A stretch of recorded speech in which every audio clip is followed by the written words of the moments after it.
Здраво на сите и добро дојдовте во Cozy Coffee with Marta. Пред да започнеме со денешниот разговор, би сакала накратко да ви раскажам за патувањето кое не доведе до оваа приказна. Овој подкаст е создаден во рамките на регионалната иницијатива на Обединетите нации Youth for Inclusion, Equality and Trust, финансирана од Фондот за градење мир на Генералниот секретаријат на Обединетите нации.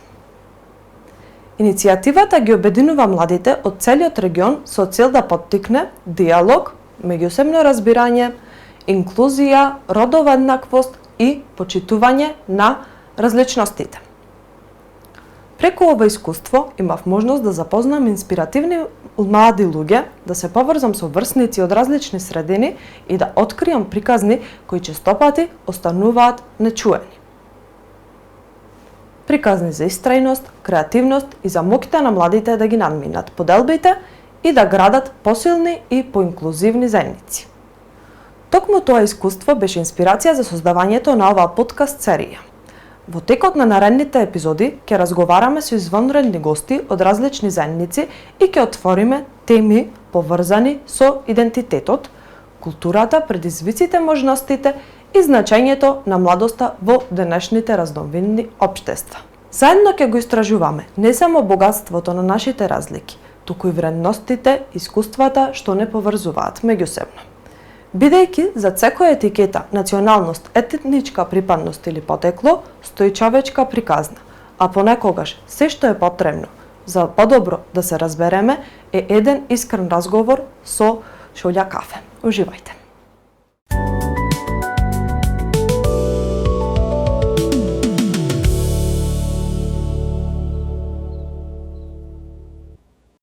Здраво на сите, јас сум Марта Кузмановска и добро дојдовте во мојот серијал на подкасти Cozy Coffee with Marta. За денешен прв гостин ја имаме Теано Кардула, представник и основач на Сдруженијето Тихе Скопје. Денеска во оваа епизода ќе разговараме за власите, каква е ситуацијата овие денови и во денешницата со младите власи и власите кои што живеат на просторот на Република Северна Македонија. Добар ден, Теано, добре ми дојде. Како си? Фала ти прво на поканата. Многу ми е мило што ни даваш можност да зборуваме за една тема која сметаме дека е навистина битна, некако ретко добива простор во јавноста. И баш ми е пријатно што сум дојдена тука и со тебе да разговараме баш на оваа тема. Фала ти на убавите зборови и ти благодарам што не удостои со твоето присуство тука. Како држиш баланс меѓу работата твоја, бидејќи примарна работа не ти е тебе со Тихе организацијата, ти си иначе дипломиран графички дизајнер. Како го држуваш тој баланс меѓу организацијата и твојата приватна работа? Мене графичкиот дизајн, иако нели ми е примарна работа, јас секогаш го користам и како форма на активизам. И за многу различни теми со маргинализирани групи и многу феминистички теми, а во последниве 3 години некако спонтано си влезе и влашката култура во тој спектар, да речам, на активизам. И тешко е, морам да признам, тешко е затоа што се базира на база на волонтерство и тоа што го работиме сите од Тихе е на волонтерска база надвор од нашето работно време, што секако и влијае на темпото со кој правиме одредени дали проекти, дали активности, ни треба малку повеќе време за организација, бидејќи не имаме се уште таква некоја поформална структура, туку се навистина кога сме послободни, тогаш користиме секоја прилика да создадеме содржина, затоа најмногу се фокусираме на социјалните мрежи каде што комуницираме баш на секојдневни теми, историски факти и слично за власите и јазикот и културата. Мене ми е баш многу мило и навистина ми е задоволство што навистина во последните неколку години Тихе како организација навистина промовира влашката култура помеѓу младите и помеѓу сите останати заедници кои навистина треба да бидат запознаени со власите. Јас како влаинка и како девојка која што доаѓа од Крушево, се гордам едноставно со вас и се гордам со тоа што сум влаинка и навистина треба поголема свест да има кај младите и младите власи треба повеќе да се заангажираат на некој начин за да ја поддржат целата култура и да ја шират од генерација на генерација. Моето прво прашање е онака поопшто за оние луѓе кои што не знаат од каде имаат потекло власите и од каде доаѓаат, па да ни кажеш нешто накратко, од каде потекнуваат, како се доселиле тука, со што се занимаваат, некои попознати власи, пример, нешто твое да кажеш за власите. Така. За влашкиот етникум има многу приказни, многу разни истории на потеклото, но еден факт е сигурен, тоа дека сме староседелци на Балканот. Сме постоеле секогаш на овие простори.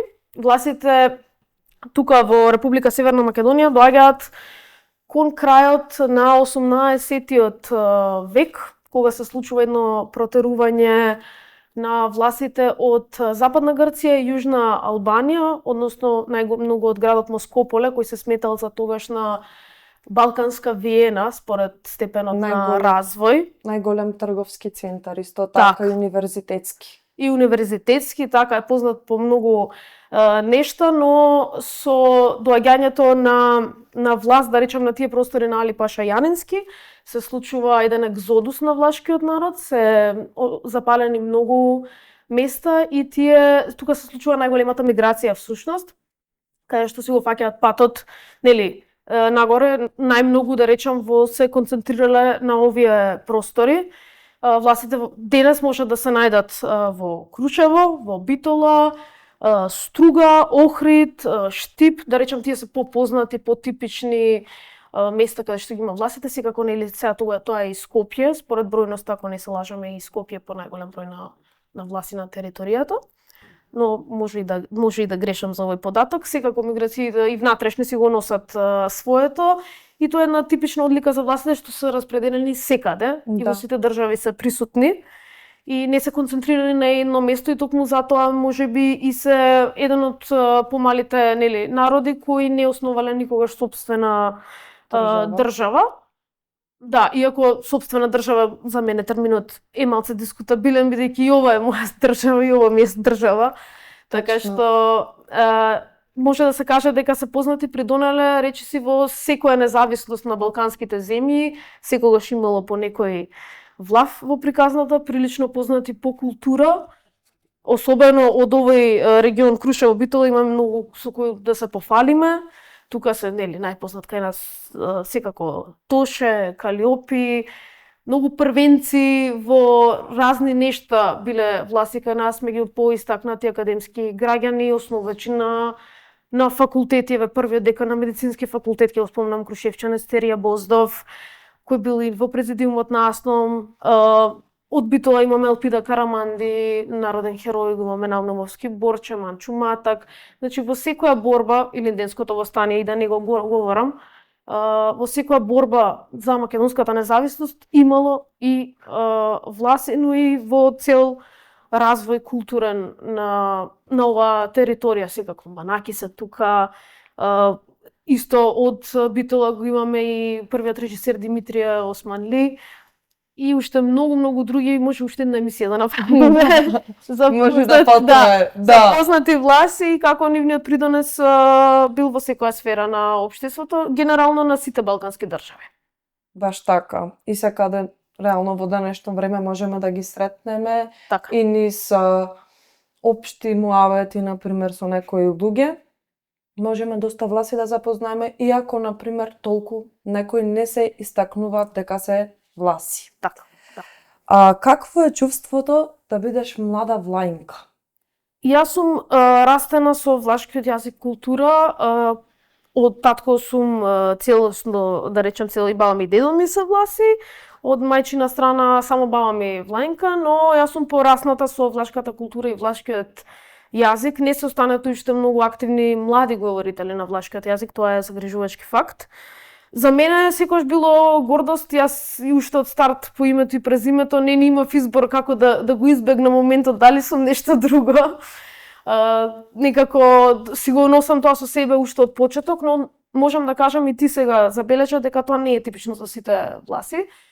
власите исто се прилично во доста мешани бракови, иако можам да кажам дека во мешаните бракови има повеќе примери на луѓе што го зборуваат јазикот отколку сега во, да речем, влашки бракови, каде што некако се избегнува зборувањето на јазикот кон помладата генерација, секогаш што јазик бил нешто таен, нешто да се скрие, и со тоа и самите деца го избегнуваат тој идентитет.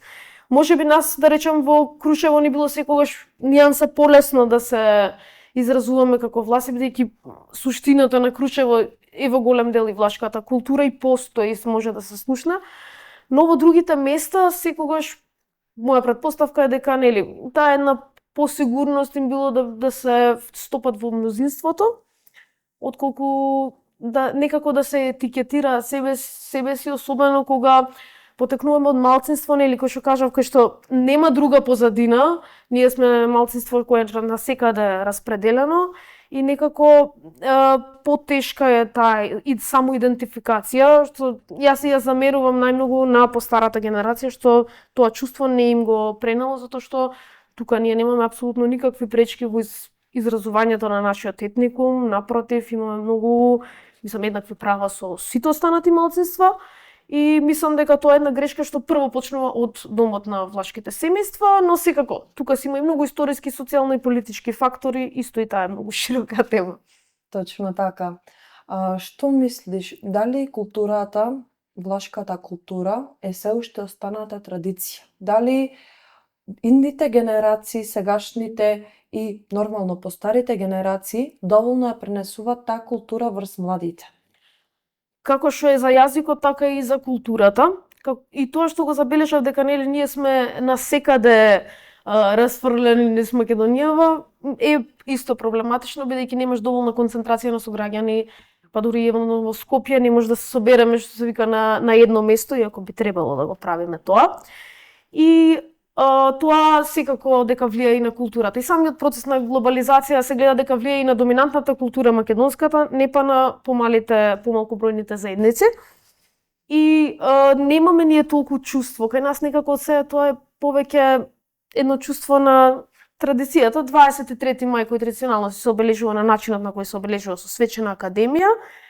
Да речем на пошироката јавност само тоа е настанот кај што ќе имаат прилика да видат нешто на влашки и да слушнат, да присуствуваат на нешто такво. Секако дека има и некои други настани, манифестации кои се традиционални и годишни, но мислам дека младите веќе ги избегнуваат, не им одговара тој тип на настан повеќе. Затоа што мора влашката култура да стане модерна, мора да ја дадеме во современ контекст, затоа што ние сме сега како, да речем, како се базира на носталгија, на некој начин. Кај нас се базира на некоја си носталгија, на историја, како да сме ние завршена приказна, напротив, треба влашката култура да влезе во еден модерен контекст, дали со нова уметност, со нови песни влашки модерни, и така мислам дека ќе ја приближиме до младите.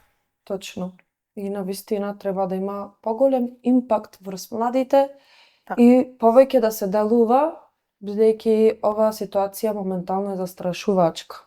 И јас тоа можам да го приметам од личен пример и од лично искуство. За влашкиот јазик, каква е состојбата? Што ќе кажеш за тоа? Дали и спомена веќе низ разговорот, дали мислиш дека доволно се зборува или би требало тука повеќе да се обрни внимание на некои курсеви, или како што знаеме во Крушево имаме како изборен предмет на училиште кој што се изучува од 3 до 9 одделение, дали мислиш дека треба да постои некое како неформално повеќе образование што ќе биде и што ќе има некакви видови на курсеви за изучување на јазикот? Така, влашкиот јазик, ситуацијата на влашкиот јазик е навистина лоша кај нас. Според последниот попис, од 9000 и нешто власи, само 3000 го декларирале како мајчин јазик. И сега тука е прашањето, ние немаме точна демографска слика, дали се работи тоа за повозрасна категорија, претпоставуваме дека е така. И прашањето е колку го знаат и таа повозрасна категорија, до кој степен го знае и го разбира јазикот, затоа што прилично усно се пренесува, многу ретко се наоѓаат се наоѓаат личности кои и го пишуваат и го зборуваат точно. И тоа е навистина и предизвик. Ние како помлади имавме летни школи на времето во Крушево со професорката Афродита Тоцили. И така научивме да пишуваме, но сепак јас како што расте Тихе, некако и ние се описменуваме, бидејќи е малку потешко. Во Скопје немаме пристап до часови на влашки јазик, како што кажа. Да, има од 3-то оделение до 9-то, тие се во Крушево, Битола, Штип. За Скопје не сум сигурна, мислам дека веќе се започнати и во Скопје во едно училиште. И тоа е технички проблем, бидејќи во Скопје имаме повеќе општини и ние сме распределени с различни општини, односно не сме концентрирани во точно една населба, за да имаме заедно влашки јазик во училиштето. Иако уставот, според уставот и според законите, макар еден ученик треба да има пристап до образование на мајчин јазик. Трето оделение сметам дека е доцна. Ако сакаме, ако почнеме од дома да го зборуваме јазикот, до трето веќе мислам дека се губи тој континуитет и дека дури може да се започне, има таква иницијатива од одредени активисти да се почне и од градинките, барем со некои мали активности. Тоа е повеќе за да се задржи чувството за јазикот, да не го заборават, затоа што се експонирани на многу други јазици светски, кој гледа англиски, кој германски и ова е една француски, така точно. И ова е една можност тие да имаат цело време да имаат контакт со јазикот. Точно. И секако и тоа мора да си биде дома, но има многу работи што можат да се направат и дел се и технички проблеми. Тоа е еден наш апел константен е во општина Крушево да се имплементира целосно законот за употреба на јазиците, бидејќи влашкиот е службен јазик. Тоа не е едно барање, да речем, само од технички аспект, туку ќе биде една форма на развивање во јазикот во некоја институција. Бидејќи Крушево е единствената општина во светот каде што влашкиот е официјален јазик.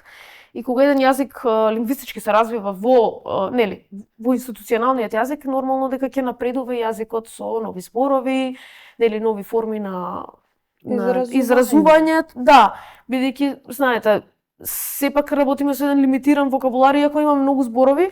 Точно. Тешко е да ги слушнеме и другите, бидејќи во секојдневен говор се тие основните, да, и на крај се основните, да, и многу после полесно има за одредени теми да разговараат на македонски јазик, па така и така прават, го менуваат јазикот. Да.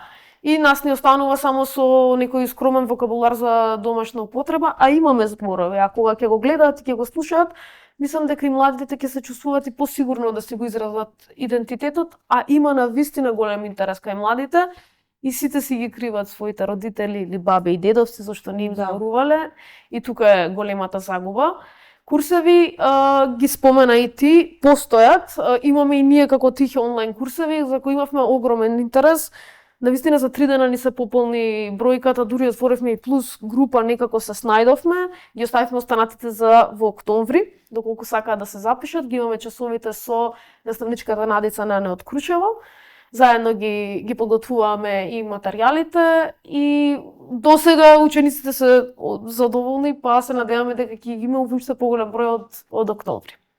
Јас мислам дека тоа е супер можност и добра иницијатива од страна на вашата организација и курсевите мислам дека се окей до некој сегмент, значи за да се научи јазикот, основите, сите тие работи, но мислам дека е потребно уште нешто повеќе за да се искомуницира јазикот како што треба и да се подигне повеќе свеста него што е реално сега и реалната актуелна ситуација. И мислам дека доаѓаме до самиот крај. Една порака важна за младите власи и општо за власите кои што живеат на овој простор во Република Северна Македонија, која би била од тебе до нив? Секогаш истото го кажувам кога и да ме прашаат, тоа е да се зборува јазикот. Мислам дека не ни останува никоја си друго решение и друга алтернатива. Навистина сме во безизгледна состојба и по УНЕСКО е високо загрозен јазикот и не ни останува ништо друго освен самите да почнеме дома да го употребуваме. Па, иако порано не го зборувале, пример, со одредени членови на семејството, нека поттикнат младите иницијатива, барем да го слушаат, Наше е да се потрудиме да имаме една дигитализација на сите книги што ги имаме, бидејќи навистина има голема литература на влашки јазик што многу не се запознаени дека постои, а доколку ги имаме во дигитализирана форма, мислам дека младите ќе се чувствуваат и посигурно да почнат сами да го учат, да го читаат, бидејќи сепак коренот е латински јазик и мислам дека на тие што познаваат и некој друг светски јазик, дали италијански, шпански, романски, па и португалски, грчки, да, има и доста влијание секако и од грчкиот јазик. Мислам дека ќе биде навистина лесно да го научат и само иницијативно и повозрастни кога се. Така што тоа е нешто што работиме и се надевам дека ќе успееме да го истуркаме како проект. А на заедницата останува само да зборува дома, па макар и најосновните фрази да се за младите да го чувствуваат за близок, за мајчинствојот јазик. Да, тоа е најбитно и мислам дека кога си влаинка, многу полесно ти е да ги научиш другите јазици кои што ги менуваше и ти самата. И реално, ако ги знаат и другите јазици, за влашкиот многу полесно ќе им биде и многу полесно ќе го научат и побрзо, него што си мислат самите. Се мислам дека зависи до желбата и до волјата на човекот кој сака да научи. Така е, така. Ти благодарам што ми беше гостинка. Благодарам на тебе. Беше многу мило што не почести со твоето присуство тука. Фала ти многу за можноста уште еднаш да разговараме за ова за мене многу битна тема и мислам дека ќе ги замислиме малце гледачите и да се заинтересираат и не власите да се заинтересираат за влашката култура, ама и самите власи да сакаат да научат нешто повеќе. Нормално, ти благодарам. Ви благодарам на сите кои што изгледавте оваа епизода. Сакам да упатам благодарност до Интимен театар кои што ни овозможија за просторот за снимање на овие подкасти и до Синемак продукцијата која што се погрежи да го снимаме овој подкаст. Ви благодарам, се најдобро.